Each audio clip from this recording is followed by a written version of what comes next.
Group 4 RRB group D கணிதம் ratio and ப்ரொபோர்ஷனல்லேருந்து ஒரு question. A:B equal to 2:3, B:C equal to 2:4, C:D equal to 2:5 எனில் A:Dக்கு சமமான விகிதம் என்னன்னு கேட்குறாங்க. இதை எப்படி எழுதுனா ABCD. இப்போ AB வந்து 2:3, அப்போ ஏவுக்கு 2, பிக்கு 3. B:C வந்து 2:4, அப்போ பிக்கு 2, சிக்கு 4.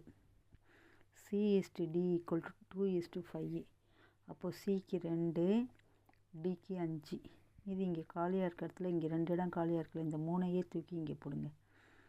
இங்கே ஒரு இடம் காலியாக இருக்குல்ல, இந்த 4ஐயே இங்கே போடணும். இங்கே ஒரு இடம் காலியாக இருக்குல்ல, அதில் 2. இங்கே 2 இடம் காலியாக இருக்குது, அதில் இந்த 2ஐயே போடணும். 2, 2, 2, 2. இப்போ எல்லாத்தையும் பெருக்குங்க. 2, 4, 4, 2, 8 ஆச்சா? மொழி 2, 6, 6, 2, 12. முன்னாங்க 12, 12, 2, 24. முன்னாங்க 12, 12, 5, 60. இப்போ இங்கே என்ன கேட்குறாங்க? A:D. இப்போ A:D. A வந்து 8, D வந்து 60. அப்போது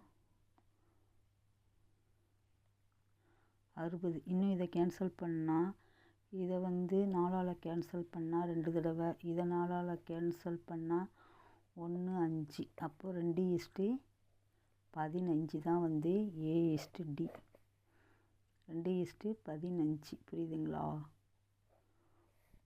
உங்களுக்கு A:D கேட்டுக்கிறதுனால இந்த AD மட்டும் கூட நீங்கள் செய்யலாம். புரியுதுங்களா? இது 2 செய்ய வேண்டிய அவசியம் இல்லை. எப்படி செய்யணும்னு தெரியறதுக்காக உங்களுக்கு. இப்போ suppose A:, B:, C:, D கேட்டாங்கன்னா இது எல்லாத்தையும் எழுதணும். A:, 8, 12, 24, 60 எழுதணும். இப்போ என்ன கேட்குறாங்களோ அது மட்டும் எழுதுனா போதும். புரியுதுங்களா?